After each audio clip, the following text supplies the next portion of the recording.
"Your curves make me crazy," the billionaire whispered to the poor waitress, never realizing those 6 words would change both their lives forever. He's a lonely, sheltered billionaire, famous for his money, mocked for his innocence. She's a struggling waitress, fighting to keep her sick mother alive and her dignity intact. When their worlds collide inside a small-town diner, it feels like fate, until the truth explodes across the headlines. Suddenly, the man who's never known love is accused of betrayal, and the woman who taught him grace is left heartbroken and humiliated. But when secrets about his past, her faith, and the land beneath the diner surface, both must face a question neither can escape. Was it all just a lie built on pity, or the beginning of a love that could heal them both? One whisper started it all. Now the whole town's watching to see how it ends. Tell me in the comments where you're watching from right now, and if this story speaks to you, make sure you hit subscribe so you don't miss the next one. The Georgia rain drummed against the windshield of Michael Vale's sleek black Mercedes as he drove without direction through the darkening countryside. Each droplet seemed to echo the persistent thoughts swirling in his mind.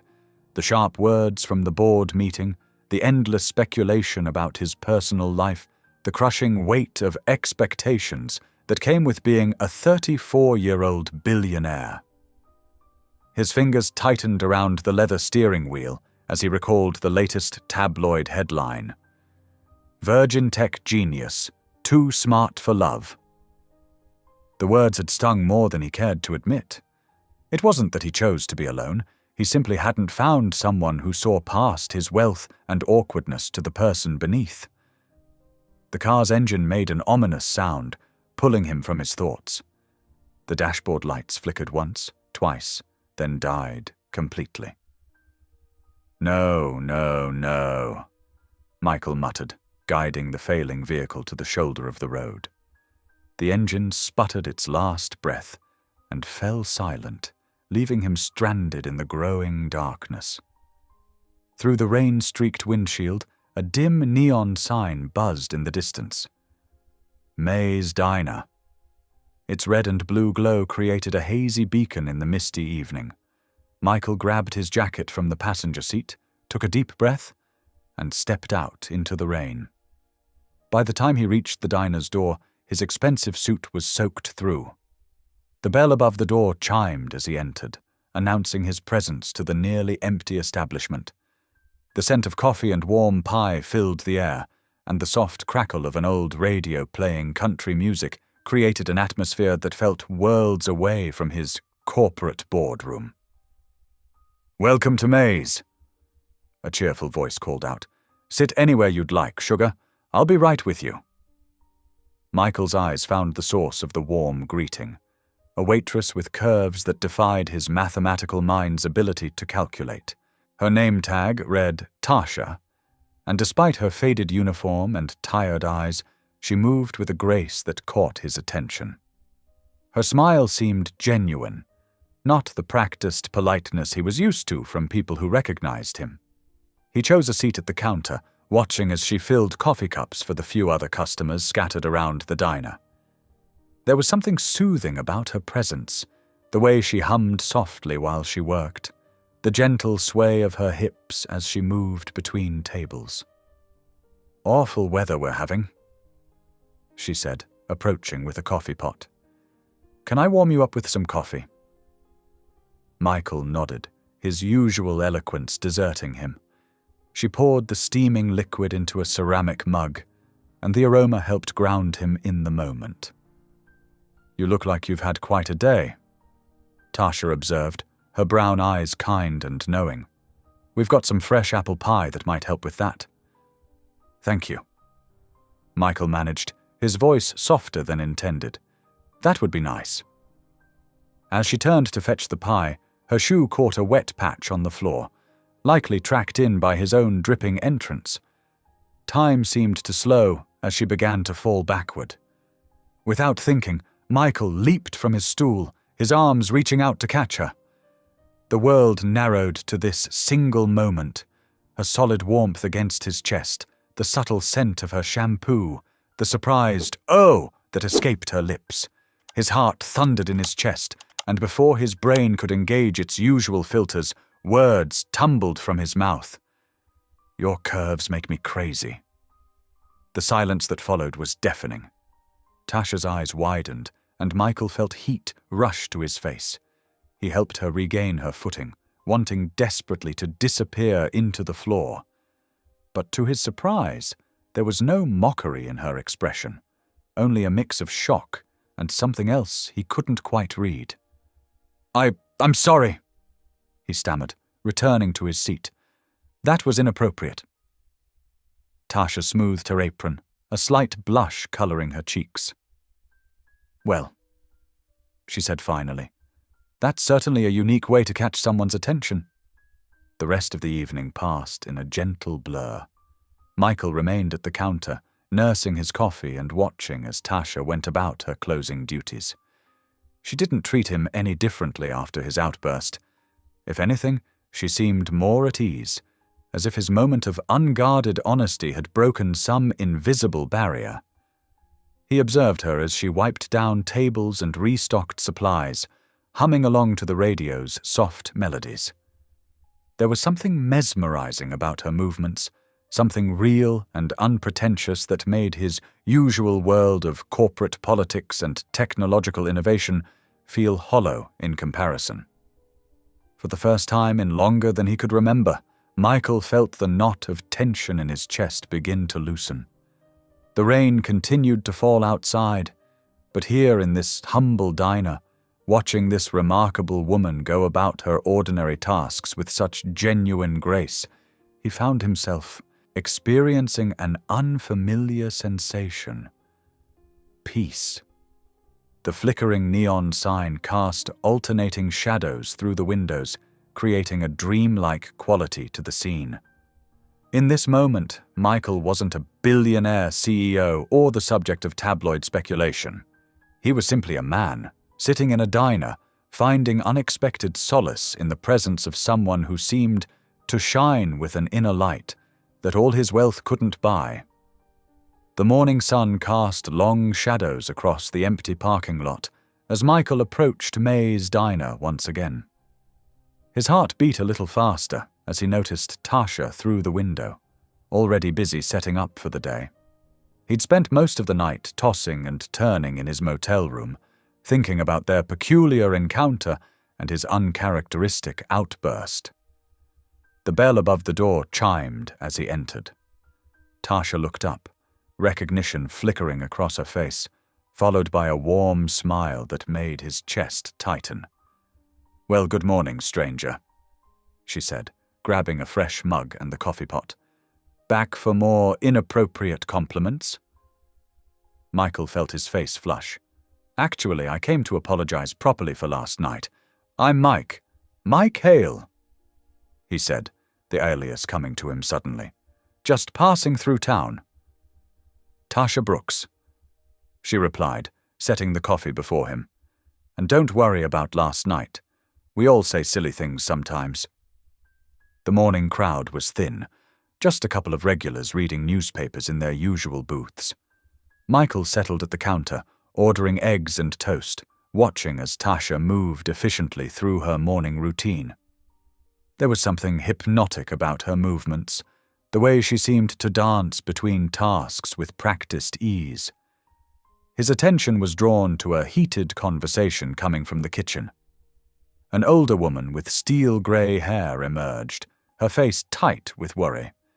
Mrs. Helen Pruitt, the owner, according to her name tag, was speaking in hushed but urgent tones to someone on her cell phone. "Yes, I understand, but surely there must be 1 week? That's all?" Mrs. Pruitt's voice cracked slightly. She ended the call and leaned heavily against the counter.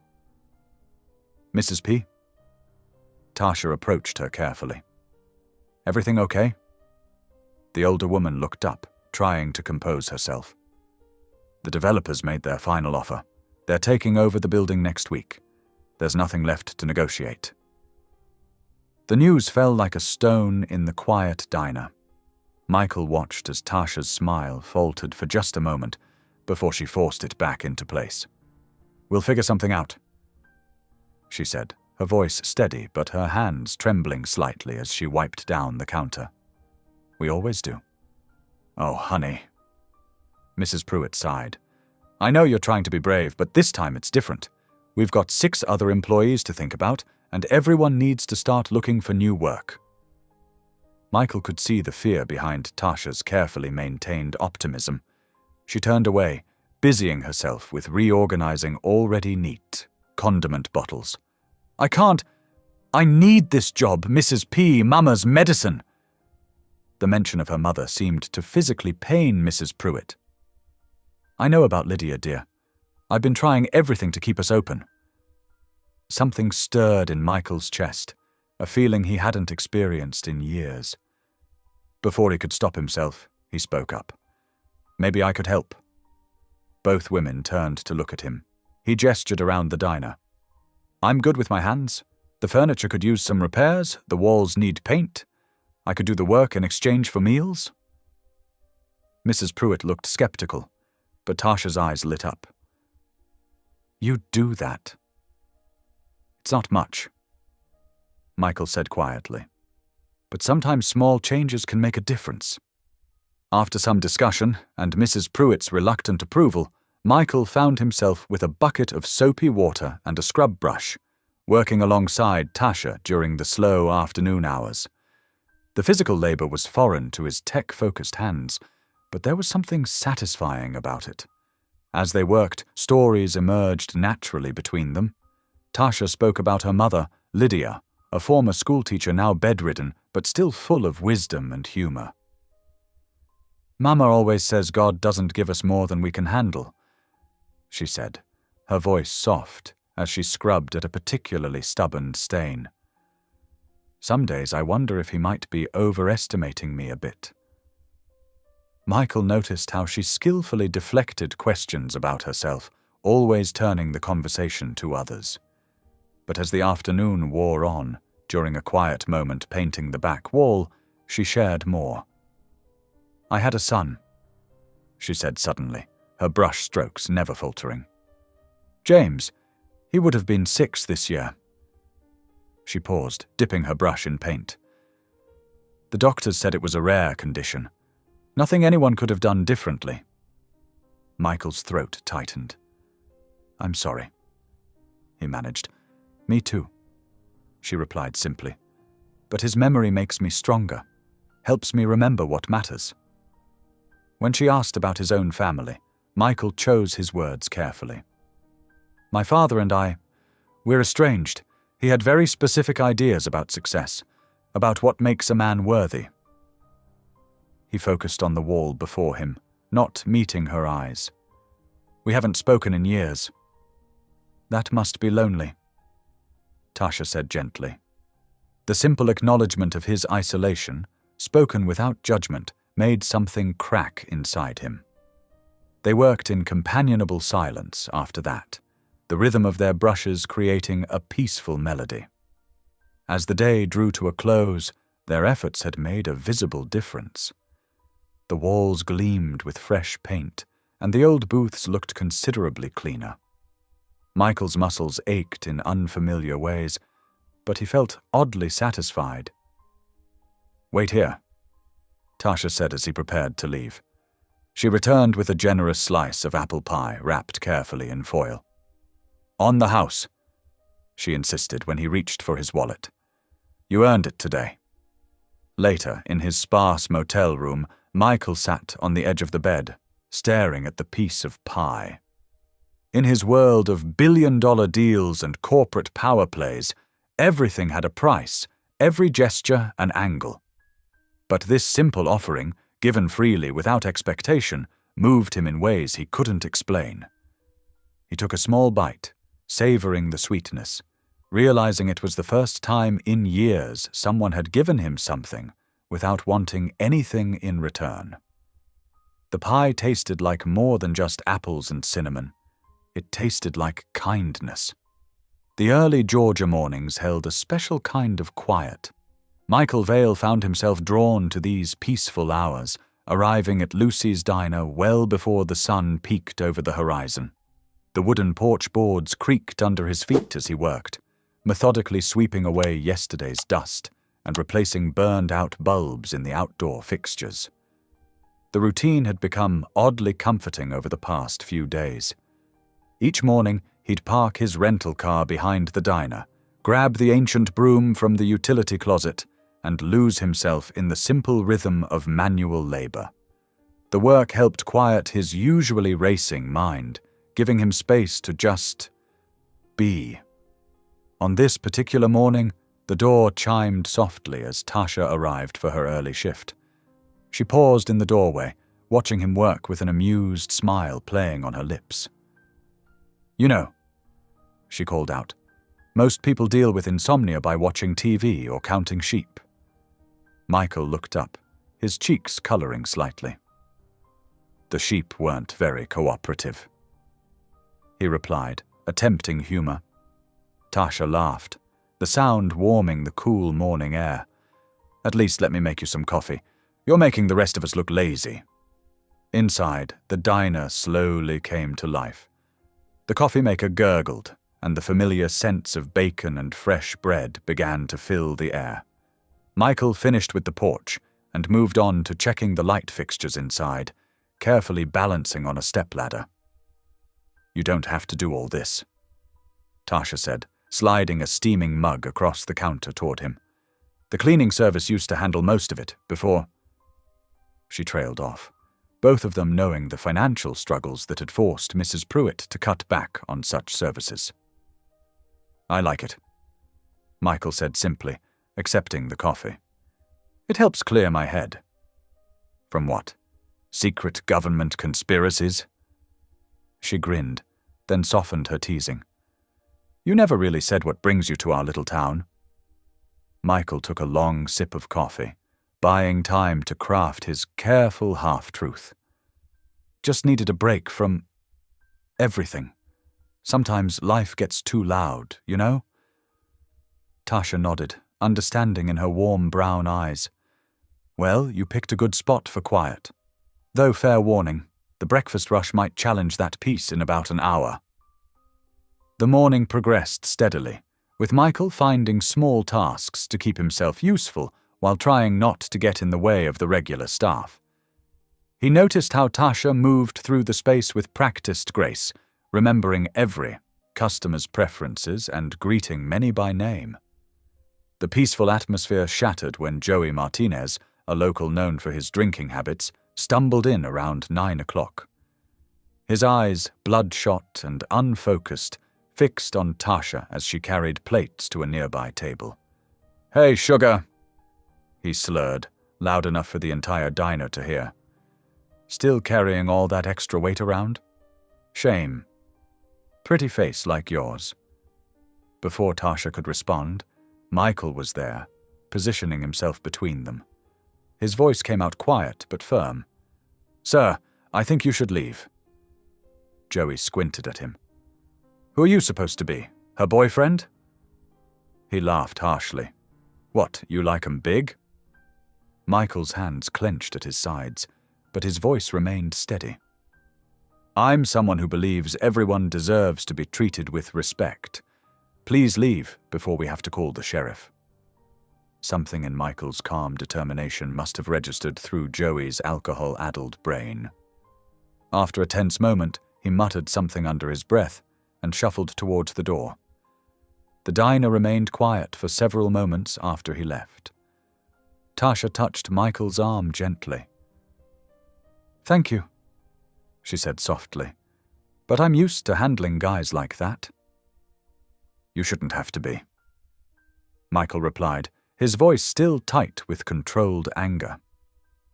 Later, during a lull between breakfast and lunch, Tasha found Michael sitting at the counter, staring into his coffee cup.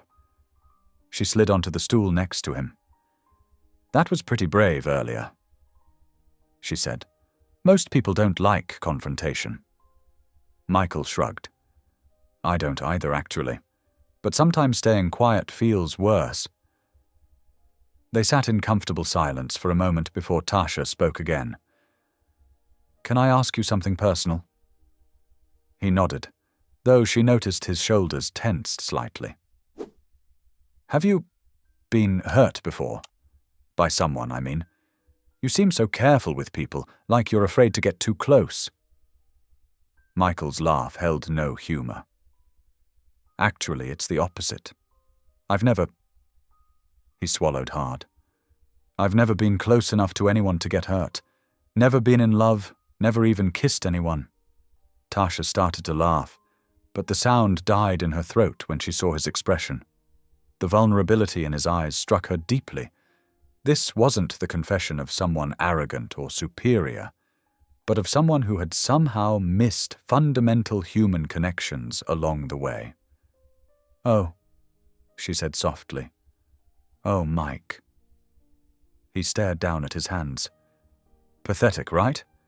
34 years old and completely clueless about everything that matters. "Hey." She touched his arm, waiting until he looked at her. "There's nothing pathetic about it. We all have different journeys." Standing suddenly, she walked around the counter. "Come here. I'm going to teach you something useful." Michael followed her to the kitchen area, where she pulled out a bowl and some eggs. First lesson in living. Perfect scrambled eggs. Everyone should know how to make them. She demonstrated the proper technique for cracking eggs, adding a splash of milk and whisking.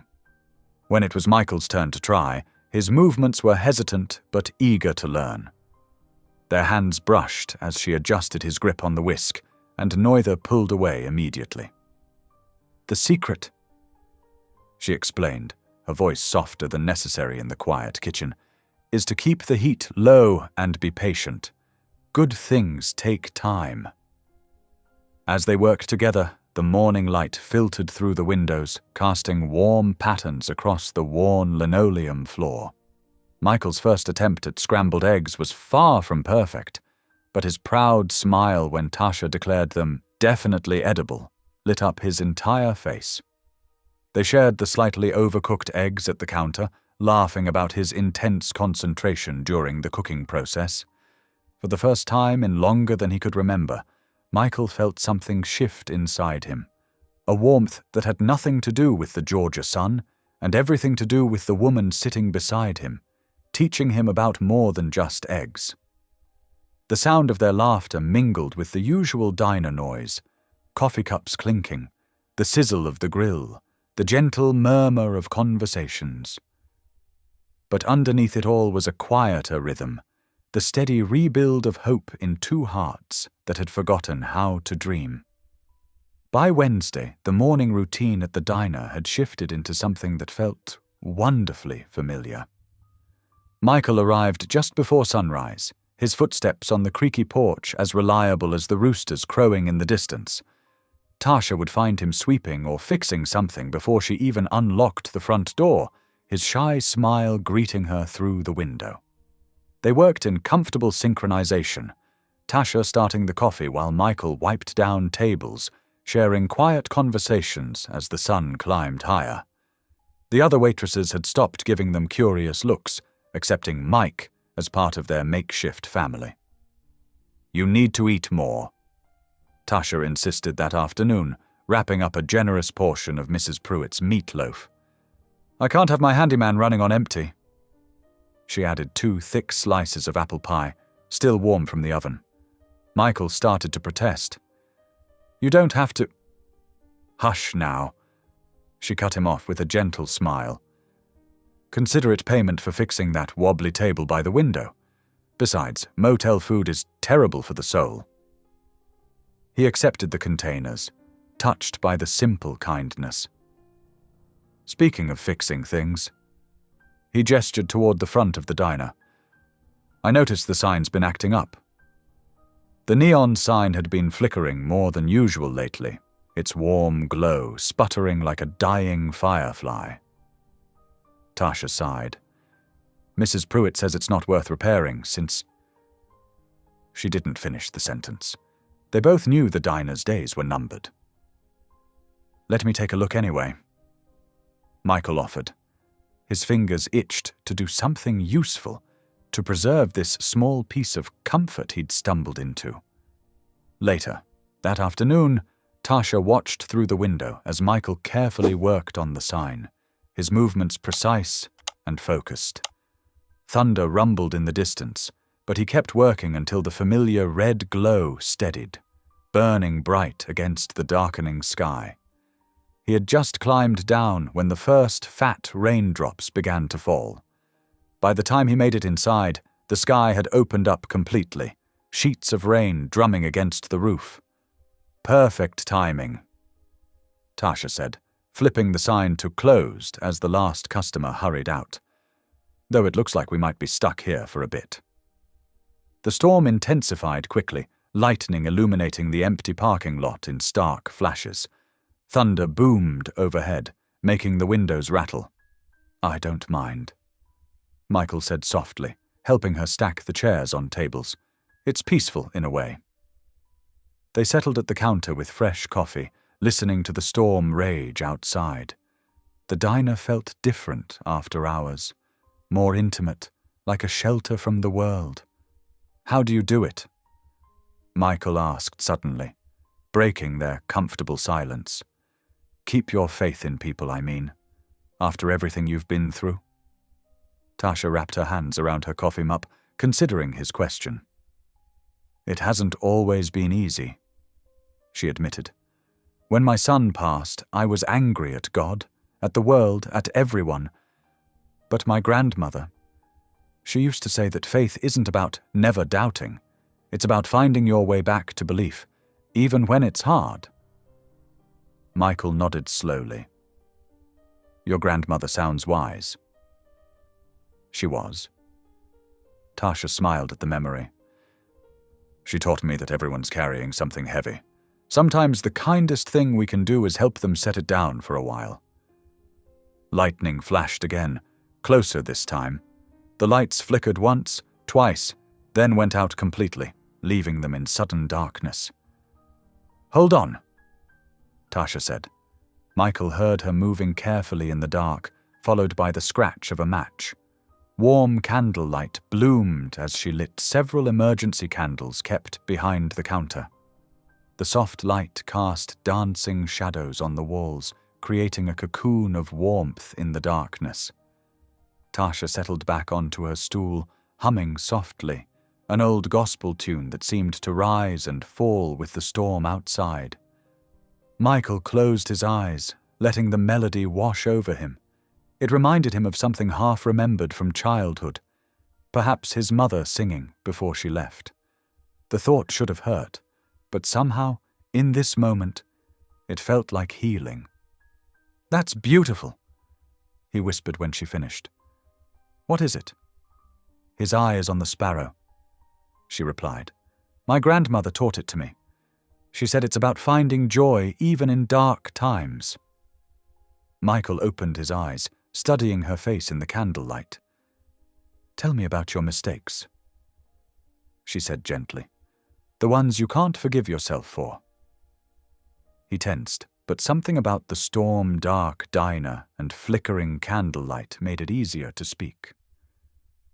I built walls, he said slowly, around my heart, my life. I told myself it was safer that way, after my father. He swallowed hard. But walls keep out the good things too, and now I don't know how to take them down. Maybe, Tasha suggested. You don't have to tear them all down at once. Start with a window. Let some light in. The storm gradually began to ease, the thunder growing more distant. When the lights hummed back to life, it felt almost intrusive after the intimate candlelight. They moved through the closing routine quietly, both aware that something had shifted between them. At the door, Michael turned to her. Thank you, he said softly, for making loneliness sound beautiful. Tasha smiled, not fully grasping the depth of gratitude in his words, how profoundly this evening had touched him. She watched him walk to his car through the lingering drizzle, the repaired sign casting its steady glow over his retreating figure. The morning sun painted the diner's windows with golden light as Tasha hummed while refilling the sugar dispensers. It was shaping up to be another ordinary day at the edge of Maple Ridge, until the purr of expensive engines cut through the usual morning quiet.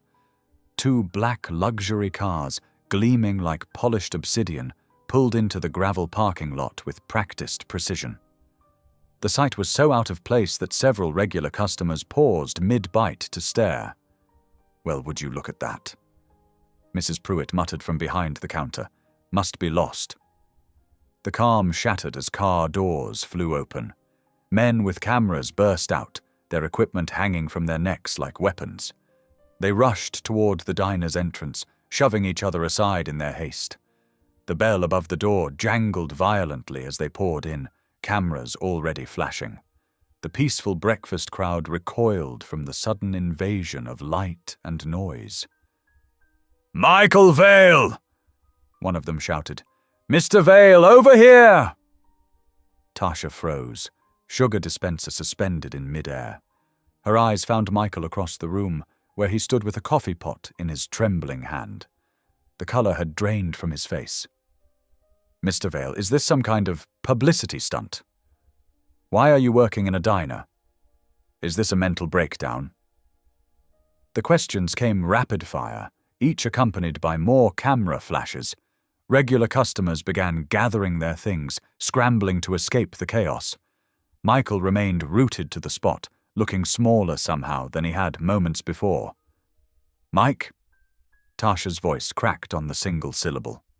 "What are they talking about?" He opened his mouth to respond, but another reporter cut in.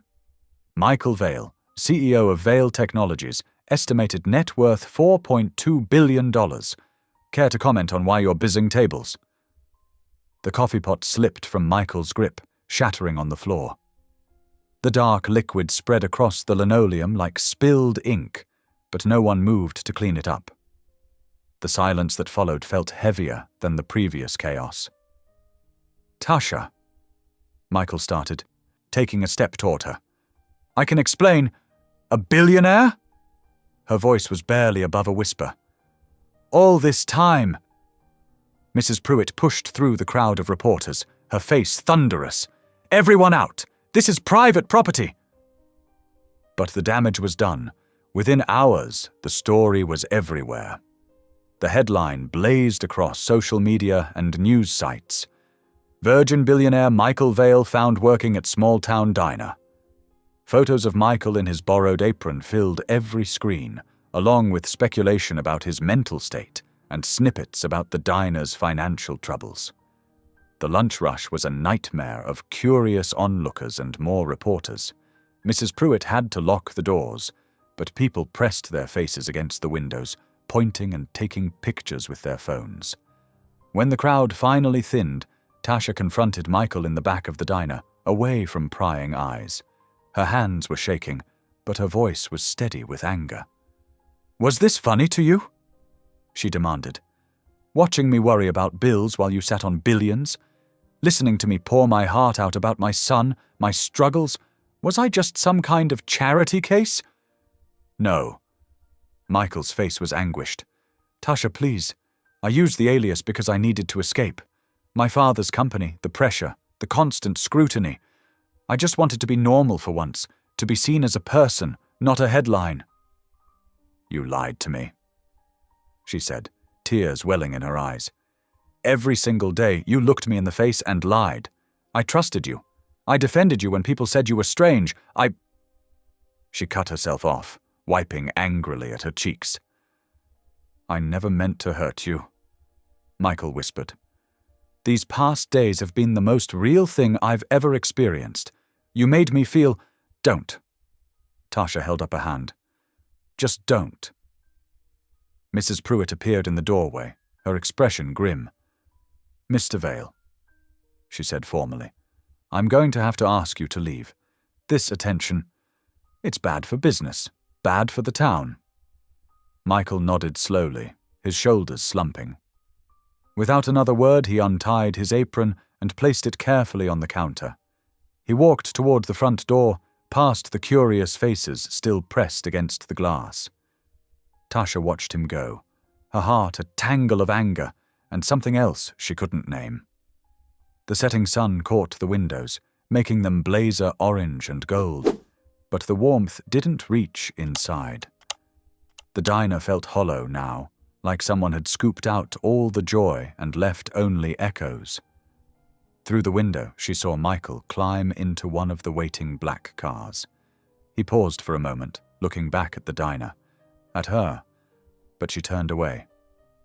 The engine started, and gravel crunched under tires as he drove away from Maple Ridge, leaving only questions and hurt in his wake. Mrs. Pruitt placed a gentle hand on Tasha's shoulder. "You okay, honey?" Tasha wiped her eyes with her apron, forcing herself to straighten up. "I have tables to clear," she said, but her voice wavered. She moved mechanically through the motions of cleaning, trying to ignore how every corner of the diner seemed to hold a memory of him now, memories that felt tainted, colored by deception. The neon sign he'd fixed buzzed overhead, its steady light a reminder of all the little kindnesses that now felt like carefully crafted lies. Outside, the last reporters packed up their gear, having gotten what they came for. The story would be old news by tomorrow, but for Tasha, the wound was fresh and raw. She picked up a fallen newspaper someone had left behind. Michael's face stared up at her from the front page, alongside details of his wealth and success.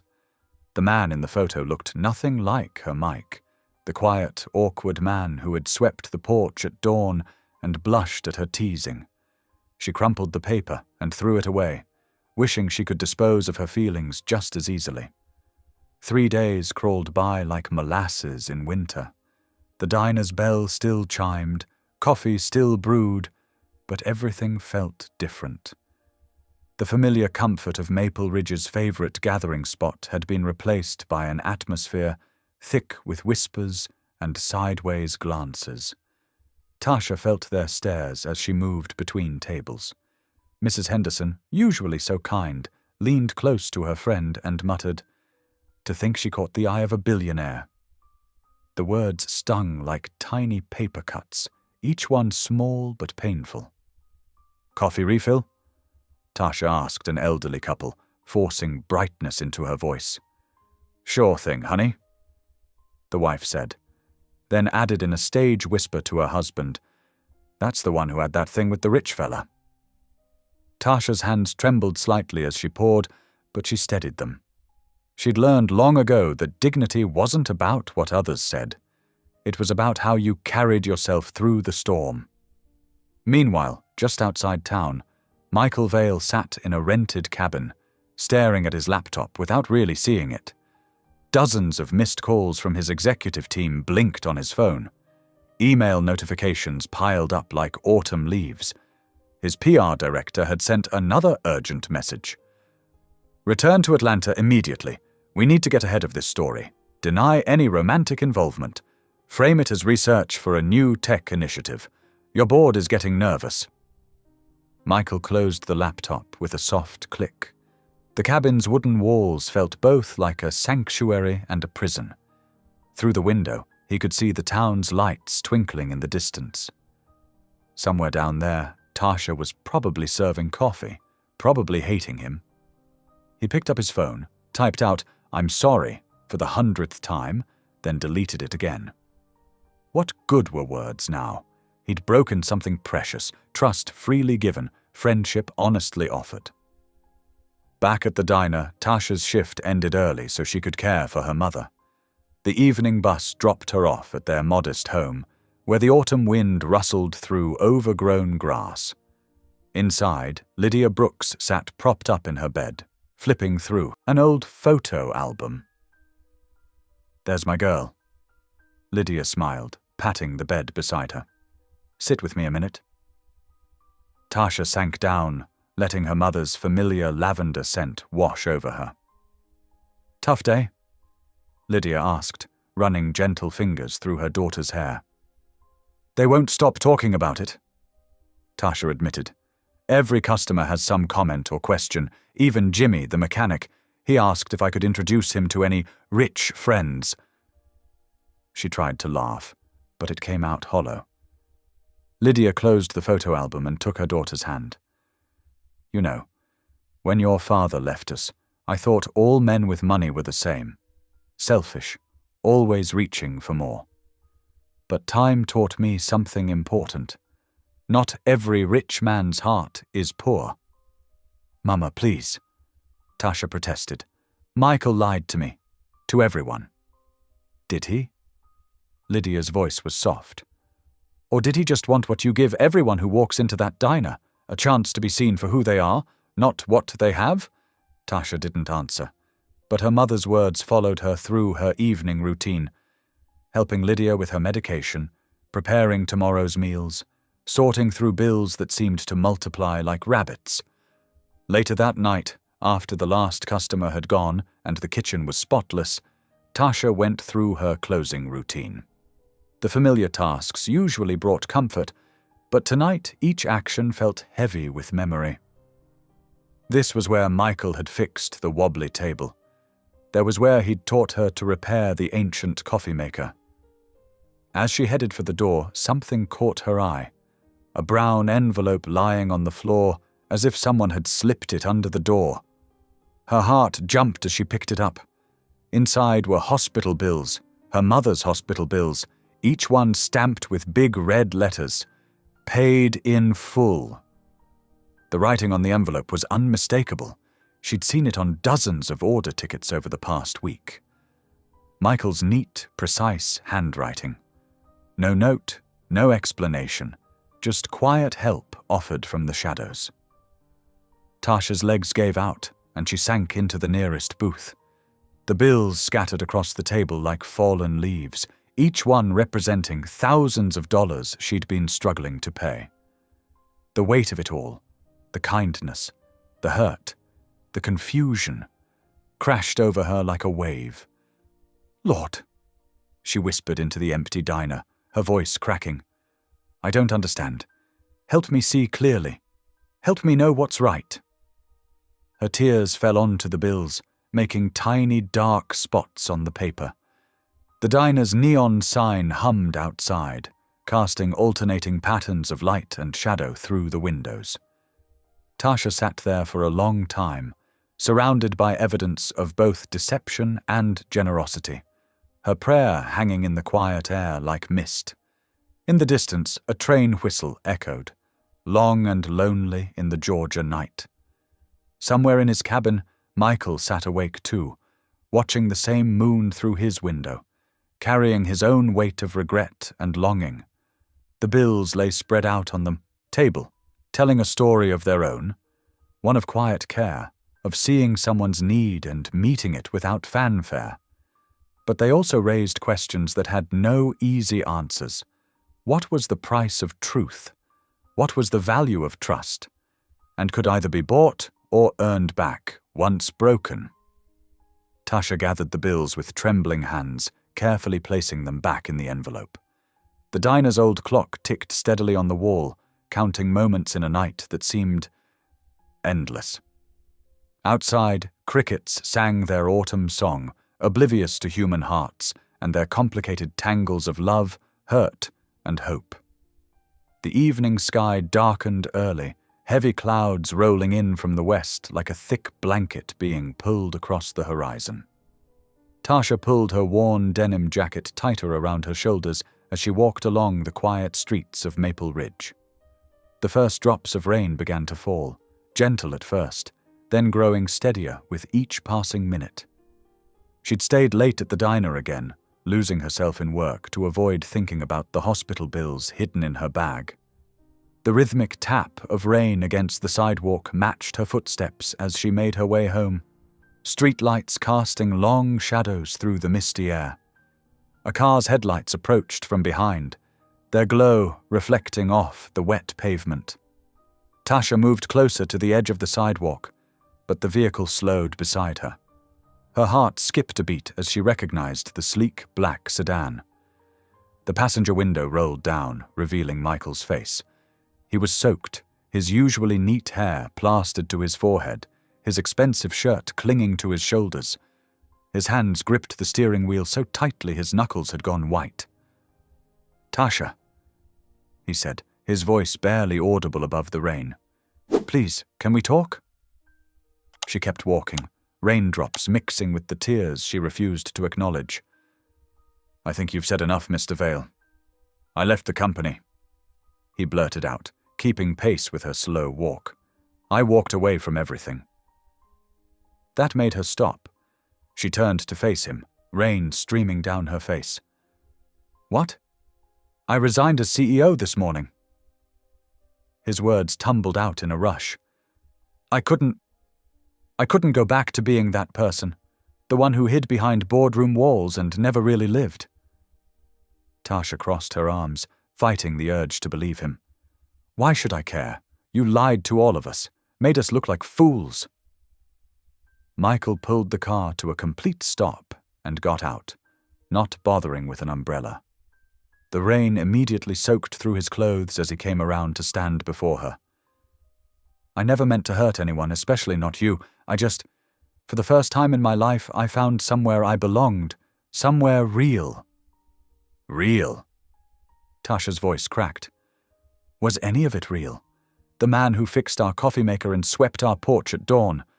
Was he real? He was more real than I've ever been. Michael's shoulders slumped, rain dripping from his chin. "That's why I'm here. Not because I'm Michael Vale, billionaire CEO. But because I'm just Mike, the guy who makes terrible jokes and burns toast and feels more alive washing dishes with you than he ever did in a corner office." Thunder rumbled in the distance as they stood there, two figures in the rain, neither willing to move first. Finally, Tasha sighed, her anger wavering at the genuine pain in his eyes. "The diner needs to be mopped," she said quietly. "If you're really just Mike now, you can help with that."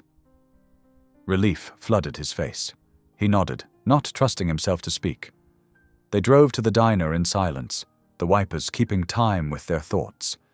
Inside, the empty restaurant felt different in the dark, more intimate, more honest. Tasha flipped on just enough lights to work by while Michael filled mop buckets with hot water. They worked side by side, the way they had before everything fell apart. But now the silence between them was heavy with unspoken words, with questions that needed answers. "Did you pay my mother's hospital bills?" Tasha asked suddenly, wringing out her mop. Michael paused, water dripping from his mop onto the freshly cleaned floor. "Yes." "Why?" "Because I could. Because it was the right thing to do." He met her eyes. "Not to buy your forgiveness. I know better than that." Tasha nodded slowly, accepting his answer.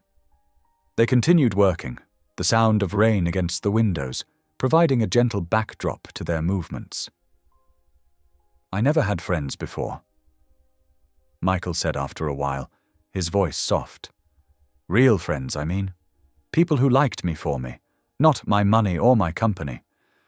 When I walked in here that first night, you smiled at me like I was just another person who needed a warm meal and a kind word." "That's what you were," Tasha replied, remembering. "Just a wet, lost soul who looked like he needed somewhere to belong. I did. I do." Michael leaned against his mop handle. "My whole life, I've been the virgin genius, the awkward billionaire who could build empires but couldn't talk to people. Here, I was just me, clumsy and uncertain, but trying." They finished mopping in companionable silence, the floor gleaming in the dim light. As they put away the cleaning supplies, Tasha noticed Michael shivering slightly in his still damp clothes. "There are some old blankets in the storage room," she said. "You can rest in the back booth until your clothes dry." His eyes widened with surprise and gratitude. "Thank you." While Michael settled into the booth with a blanket, Tasha made 2 cups of coffee, cream and 3 sugars in his, just how she remembered he liked it. She placed his cup in front of him and slid into the opposite seat. They sat there as the hours crept toward dawn, talking about small things at first, funny customer stories, the best way to fix the temperamental ice machine, whether Mrs. Pruitt's secret pie recipe really had 14 spices, or if she just said that to keep people guessing. Gradually, their conversation deepened. Michael spoke about his father's impossible expectations, about growing up in a world where every interaction felt like a business transaction. Tasha shared stories about her mother's illness, about choosing faith when life seemed darkest. The storm outside gradually settled into a gentle drizzle. Through the windows, the sky began to lighten, painting the world in soft grays and purples. Their coffee cups stood empty, testament to the hours that had passed. Tasha studied Michael's face in the growing light. He looked different somehow, younger, more vulnerable, but also more real than he'd ever been in his expensive suits and careful facade. "You can stay until breakfast?" she said softly, surprising them both with the warmth in her voice. A smile tugged at the corner of his mouth, not his usual hesitant one, but something genuine and grateful.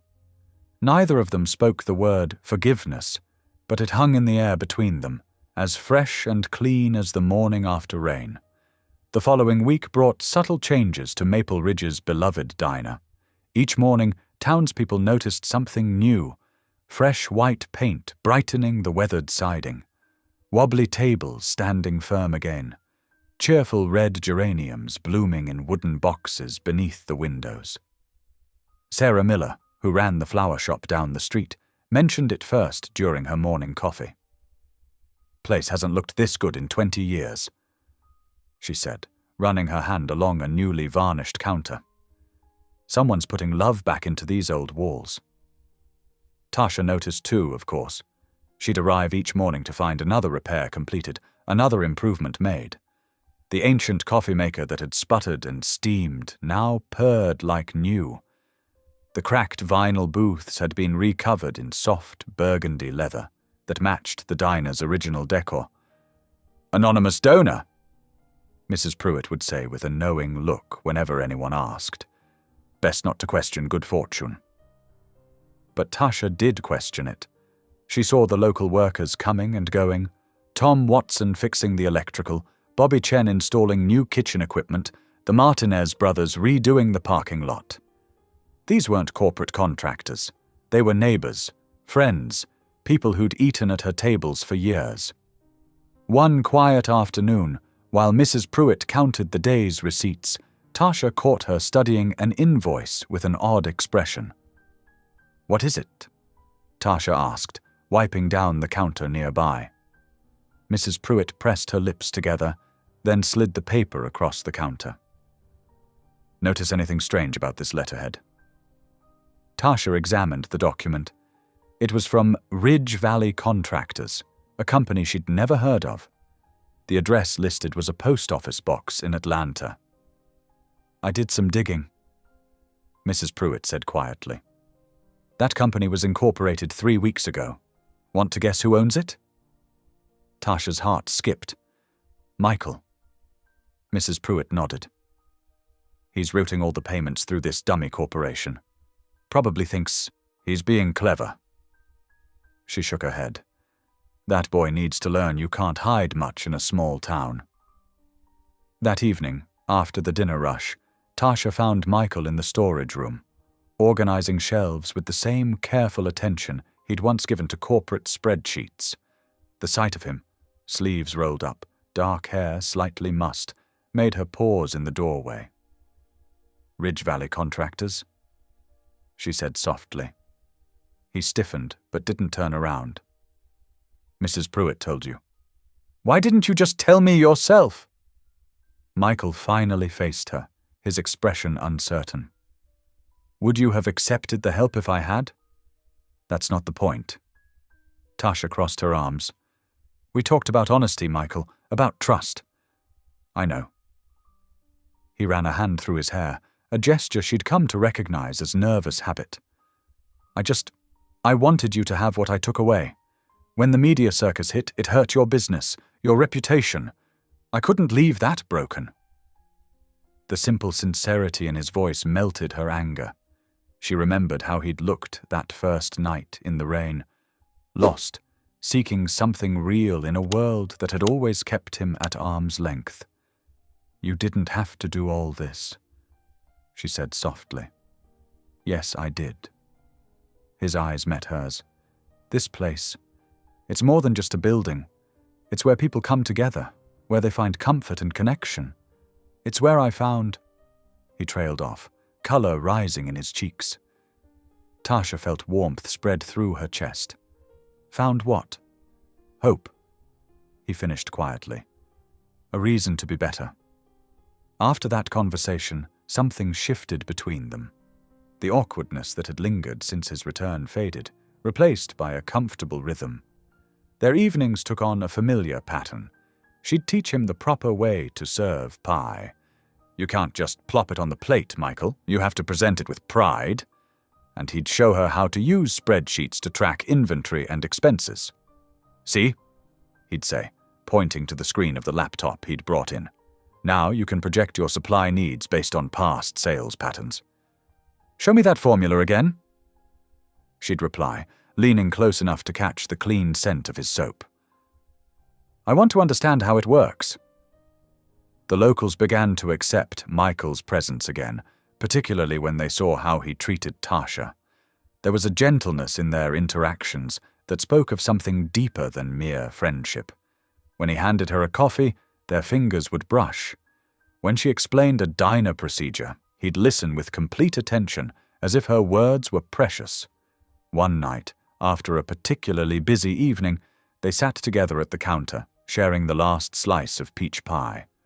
The diner was quiet except for the soft hum of the refrigerator and the distant chorus of crickets. "My mother always said grace before meals," Michael said suddenly. "Even when my father was rushing us through dinner to get back to work. She'd insist we pause, bow our heads, give thanks." He smiled, sadly. "I stopped praying after she died. It felt empty." Tasha set down her fork. But being here, seeing how your faith carries you through everything, it makes me wonder if I've been missing something important." Her heart squeezed at the vulnerability in his voice. "Would you like to pray together?" Michael looked startled, then touched. "I wouldn't know what to say." "There's no wrong way to talk to God," she said gently. "Just speak from your heart." He hesitated, then slowly reached for her hand across the counter. Their fingers intertwined as they bowed their heads. "Dear God," he began uncertainly, then stopped. Tasha squeezed his hand encouragingly. "Thank you for leading me here when I was lost, for giving me a chance to make things right. For—" his voice caught slightly. "For showing me what real grace looks like through Tasha's eyes." Tasha felt tears prick behind her closed eyelids. She couldn't speak, but she held his hand tighter, letting the moment wash over them both. In the quiet of the empty diner, surrounded by the evidence of renewal and second chances, something profound and tender bloomed between them, as sweet and pure as a prayer offered in perfect faith. Autumn sunshine painted Maple Ridge in shades of gold and amber as townspeople gathered outside the diner one crisp October morning. A new sign gleamed above the entrance. Grace's Place, written in elegant, warm letters that seemed to glow in the morning light. Michael stood at the window, adjusting his simple blue button-down shirt. His expensive watch, a constant reminder of his former life, sat in his pocket. His hands trembled slightly as he smoothed down his collar. Nervous. Tasha appeared beside him, wearing a fresh uniform with a sunflower pin on the collar. Terrified, he admitted with a small laugh. "I've given speeches to thousands of shareholders, but this—" He gestured to the gathering crowd outside. "This matters more." Tasha reached up and straightened his collar. "Just be yourself. That's who they're here to see." The diner had undergone a complete transformation over the past month. New booths lined the walls, their leather seats butter-soft and inviting. The counter gleamed with fresh polish, and hanging plants brought life to every corner. But it wasn't just the physical changes that made the place special. It was the spirit of renewal that filled every inch. At 10 o'clock sharp, Mrs. Pruitt unlocked the doors. People streamed in, farmers in their Sunday best, teachers from the local school, retired couples who'd been coming to the diner for decades. Children darted between adults' legs, their eyes wide at the colourful new decor. "Welcome to Grace's place," Tasha greeted each person, her smile radiant. 2 young men carefully wheeled in Lydia Brooks, Tasha's mother. Her face glowed with pride as she took in the transformed space. Michael hurried over to help position her wheelchair at a special table near the counter. "It's beautiful," Lydia whispered, reaching for her daughter's hand. "Your grandmother would be so proud." Tasha squeezed her mother's hand, tears shining in her eyes. "I wish she could see it." "Oh, baby," Lydia said softly. She sees. The morning bustled with activity. Michael stationed himself behind the grill, determined to prove himself useful. His first few pancakes were less than perfect, some too dark, others oddly shaped. But he improved with each batch. "You're getting better," Tasha encouraged as she passed by with a coffee pot. "Just remember to watch for the bubbles before you flip." He nodded seriously, concentration etched on his face. A few locals chuckled at the sight of the billionaire tech genius struggling with basic breakfast cooking, but there was warmth in their amusement. They'd come to accept him as part of their community, not for his wealth or status, but for the genuine way he cared for their beloved waitress and the diner that had been their gathering place for generations. Around noon, Tasha stepped up to address the crowd. The room hushed, all eyes turning to her. She stood straight, her curves highlighted by her crisp uniform, confidence radiating from her posture. "When my grandmother Grace opened this diner 45 years ago," she began, her voice clear and strong, "she said every person who walked through that door was family. She believed in second chances, in the power of a warm meal and a kind word to heal what's broken in people's hearts." She paused, looking around the room. "This past month has taught me more about second chances than I ever expected. It's taught me that sometimes blessings come in unexpected packages and that God's grace shows up in the most surprising ways." Her eyes met Michael's across the room. He stood still at the grill, spatula forgotten in his hand, watching her with undisguised admiration. Grace's place isn't just a new name, it's a promise to be a sanctuary where everyone is welcome, where hope is served alongside coffee, and where love, her voice softened, where love can transform even the most unlikely situations into something beautiful. The crowd erupted in applause. Mrs. Pruitt wiped tears from her eyes, and Lydia beamed from her wheelchair. Even the teenagers in the corner stopped texting long enough to join the standing ovation. As evening approached, the celebration continued. Paper lanterns strung across the parking lot cast a warm glow over the remaining guests. Someone had set up a small speaker system, and the smooth sounds of Sam Cooke's "You Send Me" drifted through the air. Michael approached Tasha as she finished wiping down a table. "May I have this dance?"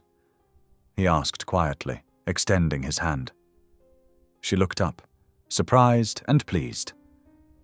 "You dance?" "Probably not well," he admitted, "but I'd like to try, with you." She took his hand, letting him lead her to a clear space near the window. His other hand settled tentatively on her waist, and they began to sway to the music. Their movements were hesitant at first, but they soon found their rhythm. "Thank you," he murmured. "For what?"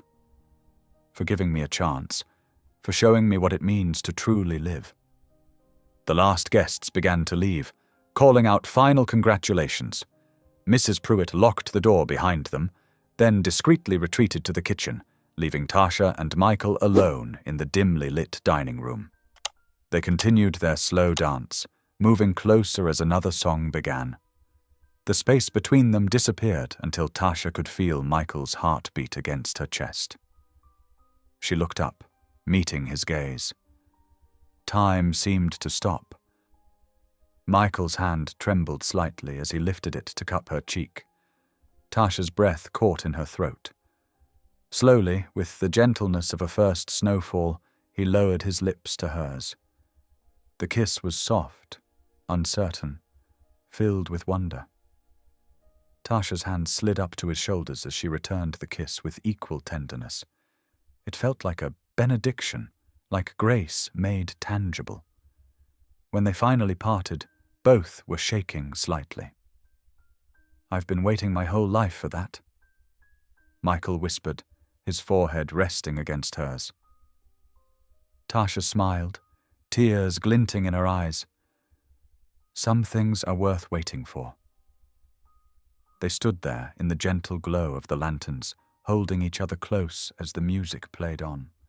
Outside, stars twinkled over Maple Ridge, blessing the renewed diner and the two hearts that had found their way home within its walls. The morning after the celebration dawned bright and crisp, sunlight streaming through Grace's Place's freshly cleaned windows. Tasha hummed as she arranged flowers on the counter, still floating on the memory of last night's kiss. The bell above the door chimed, and she turned with a smile that quickly faded. A tall man in an impeccable charcoal suit stood in the doorway, leather briefcase in hand. Behind him, two more men in dark suits filed in, their expressions stern and businesslike. The first man approached the counter, his polished shoes clicking against the newly restored floor. "Miss Brooks?" His voice was clipped, professional. "I'm Harrison Wells from Vale Enterprises' legal department." Tasha's heart skipped a beat at the name. She smoothed her apron, trying to maintain her composure. "Can I help you? I'm here regarding the ownership of this property." He placed his briefcase on the counter and extracted a thick folder. "Upon review of our corporate holdings, we've discovered some irregularities." The kitchen door swung open, and Michael stepped out, freezing when he saw the lawyers. The color drained from his face. "Harrison, what are you doing here?" "Mr. Vale." Harrison nodded curtly. "The board sent me to handle this matter directly." Tasha's gaze darted between them, confusion turning to dread. "What matter?" Harrison cleared his throat, laying out several documents. "This property, along with several others in the area, was acquired by Vale Enterprises 15 years ago through a subsidiary company. Due to a clerical error, it was never properly recorded in our active holdings." "What are you saying?" Tasha's voice trembled. "Vale Enterprises maintains legal ownership of this property. The recent sale to the previous owner was invalid, as they didn't have the authority to sell." He paused, his expression unchanged. "The board has approved plans to develop this location into luxury condominiums. Construction begins next month." The room seemed to spin. Tasha gripped the counter for support, her knuckles white. But we just renovated. We just reopened." "I'm afraid that's irrelevant to the legal situation." Harrison slid a document forward. "This is the official notice of eviction. You have 30 days to vacate the premises." Tasha turned to Michael, who stood frozen, horror etched across his features. Understanding dawned in her eyes, followed by devastating betrayal. "You knew," she whispered. "All this time, you knew." "No." Michael stepped forward, reaching for her. "Tasha, I swear, I had no idea." She jerked away from his touch. "Was this your plan all along? Pretend to be some lost soul, gain our trust, fix up the place just to tear it down?" "Please, let me explain." "Explain what?" Her voice cracked. "How you played us all for fools? How you made me believe—" She stopped, tears spilling down her cheeks. I trusted you with everything. My dreams, my fears, my heart. Tasha, please. The board meeting will convene at 2 o'clock. Harrison interrupted, checking his watch. Mr. Vale, your presence is required. Michael ignored him, his eyes fixed on Tasha. I'll fix this, I promise. Just give me a chance. Like you gave my grandmother a chance? Tasha's words cut like ice. Did you know she worked her whole life to build this place? That she refused to sell even when she was sick because she believed in what it meant to this community? She shook her head, backing away. I don't want to hear any more lies. They're not lies. Michael's voice cracked with desperation. Everything between us was real. Every moment, every word. Get out. The words were quiet but final. When he didn't move, she raised her voice. Get out. The other customers in the diner watched in shocked silence as Tasha fled to the kitchen. Michael stood rooted to the spot, his hand still outstretched toward where she'd been. Mr. Vale. Harrison pressed. The board is waiting. Michael's shoulders slumped in defeat. He walked slowly to the door, each step heavy with regret. At the threshold he turned back, taking in the warm space they'd rebuilt together, now tainted by betrayal.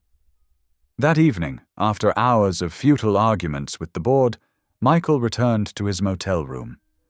The simple space that had felt like a refuge now seemed to mock him with its emptiness.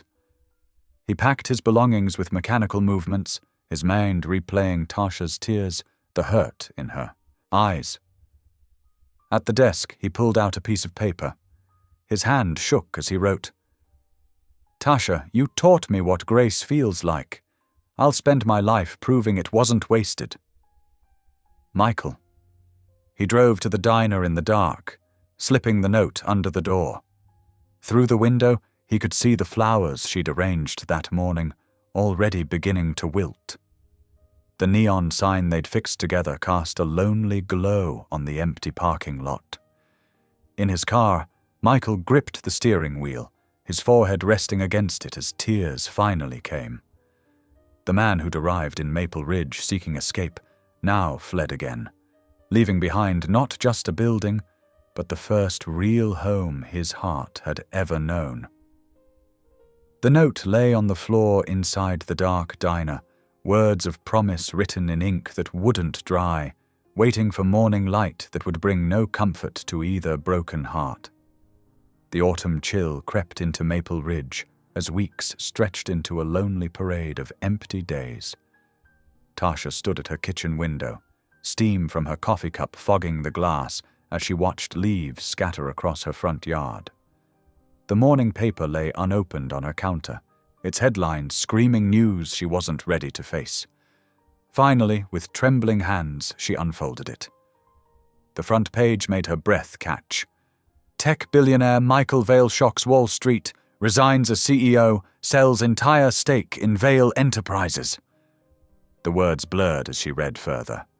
Michael had liquidated his shares, worth over $3 billion, and announced plans to donate his entire fortune to various charitable causes. The business world was in an uproar, stock prices plummeting as investors panicked over the sudden departure of the virgin genius who had built the company into a tech giant. Tasha's phone buzzed with messages from townspeople sharing links to more articles. Each one painted a picture of a man she thought she knew, yet somehow didn't know at all. The Michael Vale in these stories seemed both familiar and foreign. The awkward, kind-hearted man who had swept her diner's porch at dawn, now making headlines for giving away one of America's largest fortunes. The diner itself sat dark and empty now, its windows covered with closed signs that felt like tombstones, marking the death of a dream. The lawyers had been immovable, the corporate machine unstoppable. Even with the property dispute revealed as an honest oversight, the plans for development had been too far along to halt.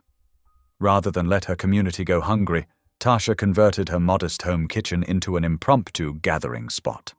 Every morning she rose before sunrise to bake biscuits and prepare huge pots of coffee. Local farmers, knowing her situation, dropped off produce and eggs. She fed whoever came by, accepting nothing in payment except the occasional helping hand with dishes. "You're still serving Grace with every plate," Mrs. Henderson said one morning, helping Tasha knead dough for another batch of biscuits. "Just like your grandmother taught you." "Some days it's harder than others," Tasha admitted, her hands covered in flour. "But Mama always said feeding people is a holy thing." Her mother, Lydia, grew weaker as autumn deepened.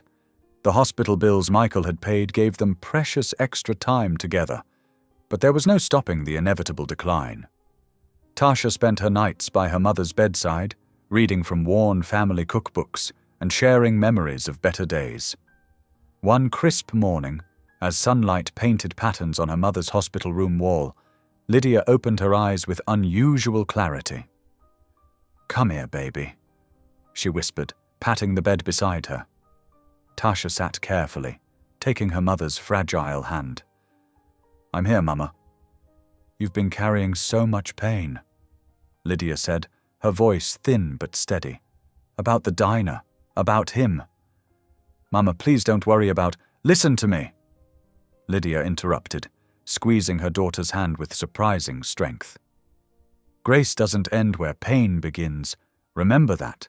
It flows right through the hurt, if you let it." Tears rolled down Tasha's cheeks as she kissed her mother's forehead. "I love you, Mama. I love you too, baby. Now go check on your biscuits before they burn." They both knew there were no biscuits in the oven that morning, but Tasha recognized her mother's way of saying goodbye. Lydia Brooks passed peacefully that afternoon, leaving Tasha with a legacy of faith, resilience, and her grandmother's recipes. The funeral brought the whole town together. People crowded into Tasha's yard afterward, bringing covered dishes and memories to share. She looked for Michael's face in the crowd, though she knew he wouldn't be there. The pain of his absence felt sharp and fresh, despite the weeks that had passed. Life continued its steady march forward. Tasha's kitchen became a hub of community activity, with volunteers helping her cook and deliver meals to elderly neighbors. Local churches offered their facilities for larger gatherings, and slowly, a new kind of normal began to take shape. Then came the morning that changed everything again.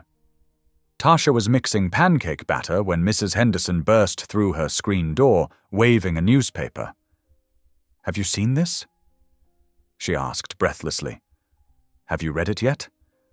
"Sarah, I haven't even had my first cup of coffee. Read it now," Mrs. Henderson insisted, spreading the paper on the counter.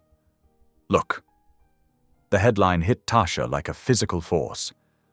"Michael Vale launches Grace's Table, a network of free community kitchens across the South."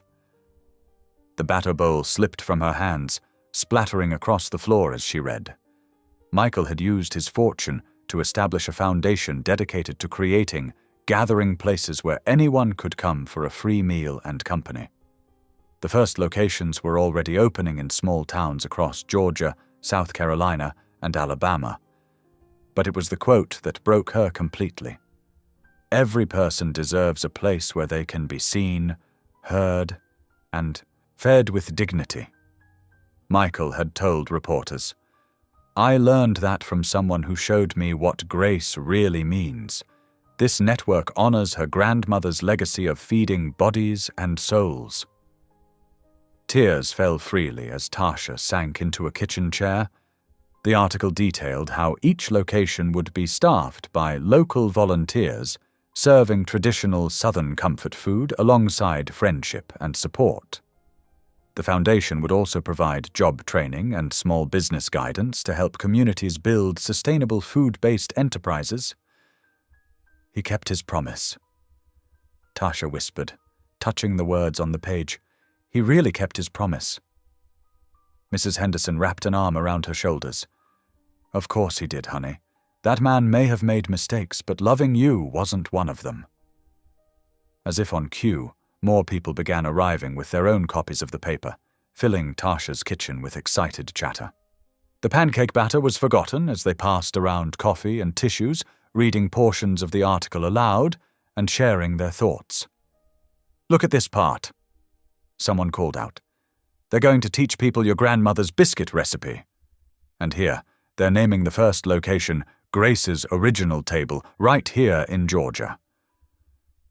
Tasha sat quietly in the midst of it all, her mother's last words echoing in her heart. Grace doesn't end where pain begins. She thought of Michael's awkward attempts at cooking, his genuine delight in serving others, the way he'd light up when someone enjoyed a meal he'd helped prepare. He had taken everything he'd learned in their brief time together and transformed it into something beautiful and lasting. Outside her window, autumn sunshine painted the world in shades of gold and amber. Another day of feeding her community awaited, another chance to pass on her grandmother's legacy of love served on a plate. And somewhere out there, Michael Vale was doing the same thing, multiplying that legacy in ways neither of them could have imagined during those first shy moments in a small-town diner. Her tears had dried, leaving behind something that felt surprisingly like peace. The paper lay open before her, and as she traced the words of the headline once more, she finally understood what her mother had meant. Grace was flowing right through the pain, creating something new and hopeful from the ashes of what was lost. The bus ticket to Atlanta felt heavy in Tasha's hand. She'd never left Maple Ridge before, except for short trips to neighboring towns. But here she was, watching familiar landscapes blur past the window, her grandmother's Bible tucked safely in her purse. The sprawling city emerged on the horizon like something from another world. Glass towers reached towards the clouds, their surfaces reflecting the late morning sun. Tasha's heart hammered as the bus wound through streets that seemed to stretch endlessly in every direction. Everything moved so fast here, the people, the traffic, even the air itself, seemed to pulse with a different rhythm than her quiet town. "Lord," she whispered, clutching her purse closer, "guide my steps." She'd collected every newspaper article she could find about Michael's new foundation. Each one led her closer, like breadcrumbs through this concrete forest. The latest clipping mentioned a community shelter in the east side of the city, where Grace's Table was establishing its first location. The city bus dropped her 3 blocks away. Tasha walked slowly, taking in the neighborhood. Unlike downtown's gleaming surfaces, this area felt more lived in. Small businesses lined the streets, their signs a mix of languages. Children played on front stoops, while elderly folks watched from windows above. The shelter occupied an old brick building with fresh paint and window boxes spilling over with purple petunias. A hand-painted sign read, "Welcome to Grace's Table," in several languages. Through the windows, Tasha could see people moving about, carrying trays and talking. Her hands trembled as she reached for the door handle. The aroma of fresh bread wrapped around her, like a warm embrace as she stepped inside. Voices and laughter echoed from somewhere deeper in the building. She followed the sounds, her shoes clicking softly on the worn wooden floors. Then she heard it. Michael's voice, gentle and patient, floating from an open doorway. "That's right. Now fold it this way. Careful with the flour." Tasha stood in the doorway, her breath catching in her throat. Michael stood at a long table, surrounded by children, his sleeves rolled up past his elbows, flour dusting his arms. His hair had grown longer, curling slightly at his neck, and he wore simple jeans and a faded t-shirt instead of his usual expensive clothes. But the biggest change was in his face. The tension she remembered had melted away, replaced by something softer, more peaceful. He was showing a little girl with braids how to knead dough, his large hands covering her tiny ones as they worked the soft mass together. "Feel how it's getting smoother?" he asked. "That means you're doing it right." The child beamed up at him, flower on her nose. "Can I make one for my mama?" "You can make as many as you want," Michael assured her. "That's what Grace's table is all about, sharing what we make with the people we love." Something in Tasha's chest tightened at those words. She must have made some small sound, because Michael looked up then, his eyes finding hers across the room. Time seemed to stop, the world narrowing to just this moment, just their shared gaze. "You found me," he said quietly, as though he'd been waiting all along, as though her arrival was both a surprise and an inevitability. Tasha's voice wavered slightly as she replied, "You never really left me." The children looked between them curiously as Michael gently excused himself. He wiped his hands on his apron, leaving it draped over a chair as he crossed the room to her. They stood for a moment, uncertain, the air thick with unspoken words. "Would you like to see the rest of the place?" he finally asked. Tasha nodded, not trusting her voice just yet.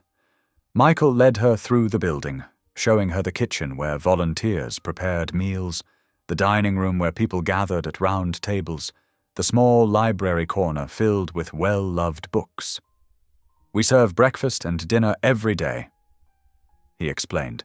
"But it's more than just meals. We're building community here, teaching skills, offering support, creating connections." They ended up in a small office that opened onto a tiny courtyard garden. Tomato plants climbed the walls, and herbs grew in mismatched pots. Michael gestured to a bench beneath a young maple tree. "I planted that when we opened," he said softly, "to remind me of home." They sat together, the afternoon sun warming their shoulders. For a while they just listened to the city sounds mingling with children's laughter from inside. "I read about your mother," Michael finally said. "I'm so sorry, Tasha. I wanted to be there, but—" "I know." She touched his hand lightly. "She understood, you know, better than I did. She kept telling me about Grace, right up until the end." Michael turned his hand over, their fingers intertwining naturally. "I think about Grace every day now, about what it really means to give without expecting anything in return. You taught me that, you and your grandmother's diner. And now you're teaching others. Trying to." He smiled. "I'm still learning myself, but I've never felt more real, more myself. Does that make sense?" Tasha looked at their joined hands, at the flour still dusting his fingers. "It makes perfect sense. When did you know that this was what you needed to do?" Michael was quiet for a moment, his thumb tracing gentle circles on her palm. "It was that last night at the diner, actually. When you told me about your grandmother, how she'd feed anyone who came through her door, no questions asked. I realized that's what love really looks like. Not grand gestures or expensive gifts, but simple bread shared with an open heart." Tears pricked at Tasha's eyes. "She would have loved this place." "I hope so," Michael said softly. "I pray every morning that we're doing her legacy justice." "You pray now?" He nodded, a slight blush coloring his cheeks. "Started the day I left Maple Ridge. Figured I needed all the help I could get." They talked for hours as the sun moved across the sky. About faith and doubt, about loss and finding purpose, about the way love shows up in unexpected places, teaching lessons that can't be bought or sold. Michael told her about walking away from his fortune, about the peace he found in simplicity. Tasha shared stories of her mother's final days, of the community that had lifted her up in her grief. The shelter's dinner crowd began arriving, their voices drifting out to the courtyard. Michael glanced at his watch, then back at Tasha, uncertainty flickering across his face. "Would you like to help serve?" he asked. "We could use an experienced hand." Tasha smiled, remembering all the times they'd worked side by side in the diner. "I'd like that very much." They stood together, still holding hands, neither quite ready to let go. The maple tree cast dappled shadows across their faces as they turned towards the door, ready to step back into the flow of life that had brought them here, to this moment of grace. The gentle rhythm of kitchen life settled over Tasha like a familiar blanket in the days that followed. Every morning, she found herself walking through the shelter's doors, greeted by the smell of fresh coffee and baking bread. Michael would already be there, sleeves rolled up, teaching someone how to knead dough or slice vegetables just right. The first week, she noticed how different he seemed from the awkward billionaire who'd stumbled into her diner. Here, surrounded by people who needed him, Michael moved with quiet confidence. His expensive suits were replaced by simple cotton shirts and worn jeans. His hands, once soft from board meetings, now bore the honest calluses of daily work. "You're staring again," he teased one morning, catching her eye across the kitchen. Tasha laughed, turning back to the pot of soup she was stirring.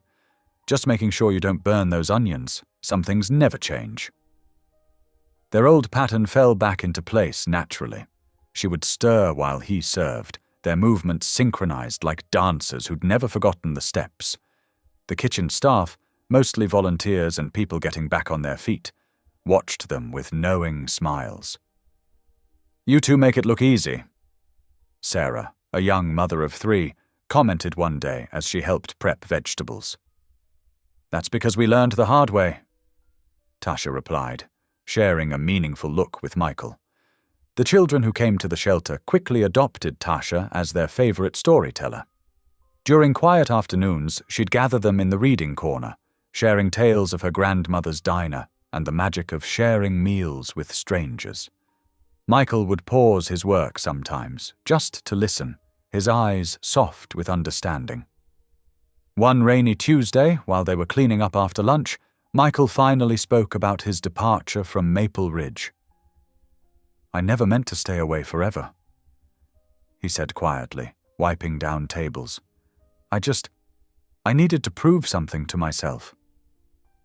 Tasha paused in her sweeping. "What was that?"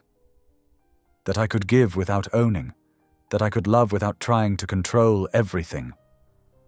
He looked up at her, vulnerability clear in his eyes. "My whole life, I thought success meant accumulating things. But you and that diner, showed me what real wealth looks like." She leaned her broom against the wall and walked over to him. "And what does it look like?" "Like this." He gestured around the shelter. "Like people sharing what they have, no matter how little it might be. Like grace." Their conversations often turned deep like this, especially during the quiet moments between meals. They talked about faith and doubt, about learning to trust again, about finding purpose in unexpected places. Sometimes they worked in comfortable silence, their shoulders brushing as they passed each other in the narrow kitchen. The shelter's youngest visitors took particular delight in watching them work together. 8-year-old Marcus, whose family had recently found housing through the shelter's program, often perched on a safe corner of the counter to watch them cook. "You look like my mom and dad did," he observed one day, "before Dad got sick. They used to dance in the kitchen too."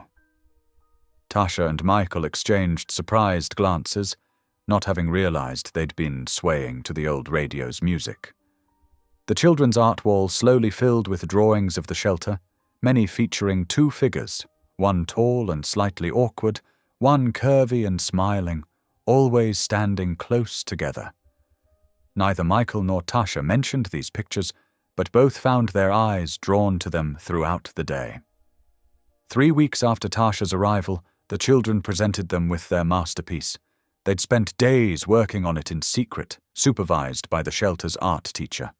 It was a large banner, decorated with handprints in rainbow colors and careful lettering. "Grace's Table, where love feeds everyone." Tasha's hand flew to her mouth as they unveiled it. Michael stood beside her, unusually still, his eyes suspiciously bright. "We made it because that's what you always say." little Marcus explained. That love is like food. Everybody needs it, and there's always enough to share. And look, another child pointed proudly. We put hearts in all the letters. Michael knelt down to examine their work more closely. This is beautiful, he said, his voice thick with emotion. Thank you all so much. As the children crowded around, explaining every detail of their creation, Tasha watched Michael with them. He listened intently to each child, asking questions and praising their efforts. This was the man she'd glimpsed beneath the awkward exterior at the diner, someone whose heart had always been bigger than his bank account. That evening, after the dinner rush had quieted and the last visitors had gone home, they walked together through the soft summer rain. Their hands found each other naturally, fingers intertwining as they navigated the puddle-dotted sidewalks. The city sounds seemed muted by the gentle rainfall, creating a peaceful bubble around them. Neither felt the need to break the comfortable silence. Their footsteps fell into sync, and occasionally their shoulders would brush, sending warm ripples through both of them despite the cool drops falling on their skin. The rain caught the glow of street lamps, creating halos of light that they passed through like gentle curtains. A few blocks from the shelter, they paused under the awning of a closed flower shop. Water dripped from the edge in a steady rhythm, nature's own music. They stood there, still holding hands, watching the rain paint the world in soft focus. Their shared purpose, this mission of feeding bodies and souls, had grown into something neither of them had expected. It was a love built not on grand gestures or passionate declarations, but on the simple act of serving others together. The quiet between them held all the words they didn't need to say. Their journey from that first awkward meeting in a small-town diner to this moment had taught them both that sometimes the truest form of love is found in shared purpose, in the daily choice to stay and serve and grow together. As they resumed their walk, the rain began to soften, more of a gentle mist now than proper rainfall. Their footsteps left temporary marks on the wet sidewalk, fading behind them like the memories of their separate lives before their paths had crossed. The letter arrived on a crisp autumn morning at Grace's table in Atlanta. Tasha recognized Mrs. Pruitt's careful handwriting immediately, and her hands trembled slightly as she opened the envelope. Michael looked up from where he was kneading bread dough, flour dusting his forearms. It's from Maple Ridge, Tasha said softly, unfolding the paper. They want us to come back. The letter spoke of empty streets and missed connections.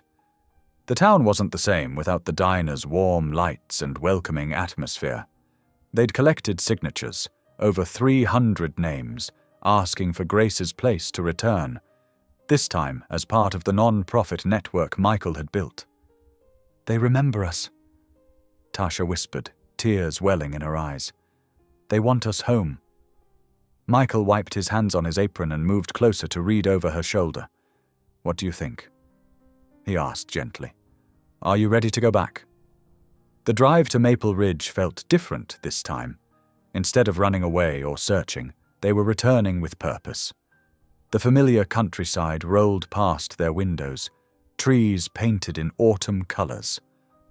Tasha hummed softly, the same tune Michael had first heard her sing during that long-ago thunderstorm. As they crested the hill overlooking Main Street, both caught their breath.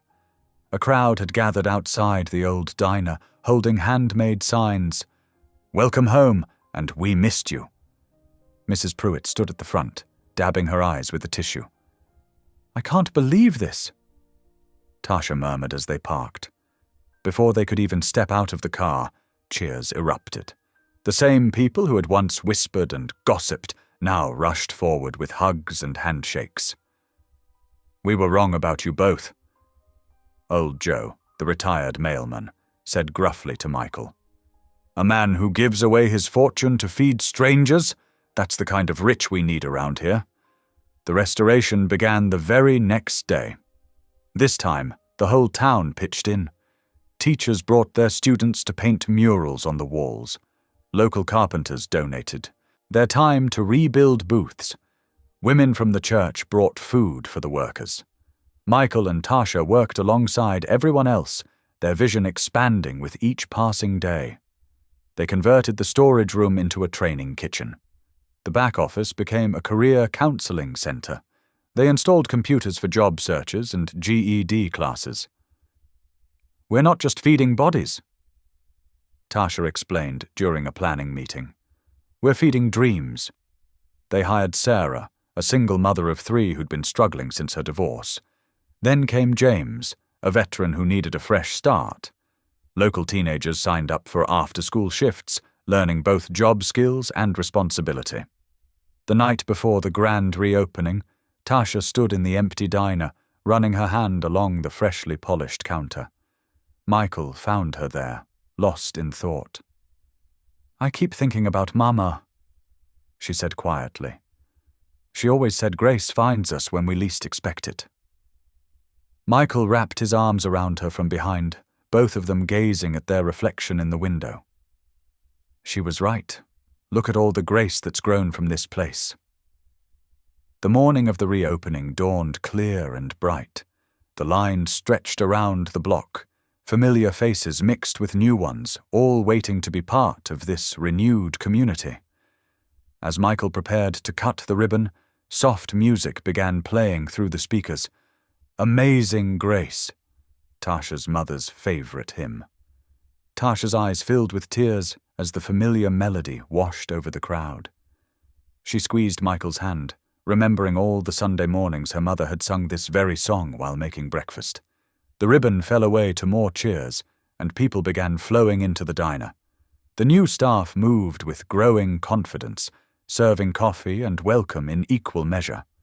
Children pressed their faces against the glass display case, marveling at the fresh baked pies. Veterans gathered at the counter, swapping stories over steaming mugs. Michael stood back, watching Tasha move through the crowd, greeting everyone by name, her smile radiant. She caught his eye across the room, and in that moment he knew with absolute certainty that his heart had found its home, not in the buildings or businesses he'd built, but in this place of grace, serving alongside the woman who'd taught him how to truly live. The diner hummed with life, voices and laughter mixing with the clinking of plates and the sizzle of the grill. Through the windows, sunlight streamed in, catching the fresh paint and polished chrome, making everything glow with possibility. Grace's place was more than just a restaurant now. It was a beacon of hope, a testament to second chances, and proof that love could transform not just 2 hearts, but an entire community. The evening settled over Maple Ridge like a soft blanket, bringing with it the kind of quiet that feels holy. The dinner rush had faded, leaving behind the comfortable sense of coffee and fresh-baked pie. Through the diner's windows, the last customers gathered their belongings, offering warm waves as they stepped out into the cooling air. Michael and Tasha stood in the doorway, watching Mrs. Jenkins shuffle to her car with a takeout container of chicken soup for her husband. The day's work showed in their tired smiles and flour-dusted aprons, but neither seemed ready to head home just yet.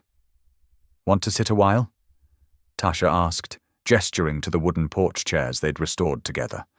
They were simple rockers, painted the same cheerful yellow as the diner's trim. Michael nodded, already pouring 2 cups of coffee from the fresh pot. The porcelain mugs had been his idea. Real cups instead of paper, because some moments deserved something more permanent. They settled into their chairs, the wood creaking softly beneath them. Above their heads, the neon sign hummed to life as darkness crept in. Grace's place, glowing in warm red and white against the deepening twilight.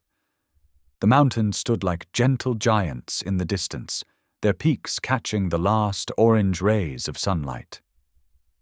"Sometimes I still can't believe this is real," Tasha said, wrapping both hands around her steaming mug. The evening air carried just enough chill to make the coffee feel perfect. Michael watched her profile in the fading light, noting how the tension she'd carried for so long had softened into something peaceful. "I know what you mean," he replied. "For years I thought success meant bigger buildings, more zeros in my bank account. Now," he gestured at the simple diner, at the town spreading out below them. "Now I understand what real wealth looks like." The screen door creaked, and they turned to see James Davidson, one of their regular customers, making his way onto the porch. The Vietnam veteran's cane tapped against the wooden boards as he approached. "Hope I'm not interrupting," he said, his weathered face creasing into a smile. "Just wanted to stop by and say something before heading home." Tasha straightened in her chair. "Is everything all right, Mr. Davidson? Was there something wrong with your meatloaf?" The old soldier chuckled, shaking his head. "The food was perfect, as always. No, I wanted to thank you both for bringing hope back to town." His voice grew thick with emotion. "You see these young folks you've hired, the ones everybody else passed over. You gave them more than just jobs. You gave them dignity. And watching you two—" He cleared his throat. "Well, you reminded us old folks that second chances are real." Michael stood, offering his hand to the veteran. Instead, James pulled him into a quick, gruff hug. "Your daddy would be proud of what you've done here, son. Not because of how much money you gave up, but because of how much love you've put in." Tasha blinked back tears as James hugged her too. They watched him make his way down the street, his cane tapping out a steady rhythm in the gathering dusk. When they settled back into their chairs, the silence between them felt rich with meaning. The mountains had turned purple against the horizon, and the first stars were beginning to peek through the twilight veil. A cool breeze carried the scent of wild honeysuckle from the garden they'd planted behind the diner. Michael turned to look at Tasha, his eyes soft with love and memory. The neon sign cast a gentle glow across her face, highlighting the curves of her cheeks, the warmth in her smile. He reached over and took her hand, his thumb tracing circles on her palm. "You know," he said, his voice barely above a whisper, "your curves still make me crazy." A playful smile tugged at his lips as he continued, "Because they remind me that grace has a shape, and it's you." Tasha's laugh bubbled up, soft and musical in the evening quiet. She squeezed his hand and rested her head on his shoulder, fitting perfectly against him. The position felt as natural as breathing now, though she still remembered how awkward their first embrace had been, back when he was just a stranger in a broken-down car. The sunset painted the sky in deepening shades of orange and purple, the colors reflecting off the diner's windows. Below them, the town's lights began to twinkle on, one by one, like earthbound stars. The neon sign hummed its gentle song above them, casting its warm glow over two souls who had found in each other something greater than wealth. They had found grace in its purest form, shaped by love and strengthened by faith. Together they sat, watching night settle over their little corner of the world, their coffee growing cold and forgotten in their cups. In the peaceful quiet, surrounded by the evidence of their shared dream, they were living proof that sometimes the richest gifts come disguised as loss, and that grace, when properly tended, could feed not just two hearts, but an entire community. Thank you for being here. If something in this story stayed with you, I'd love to see you again. Subscribe, and tomorrow I'll bring you another story crafted with heart.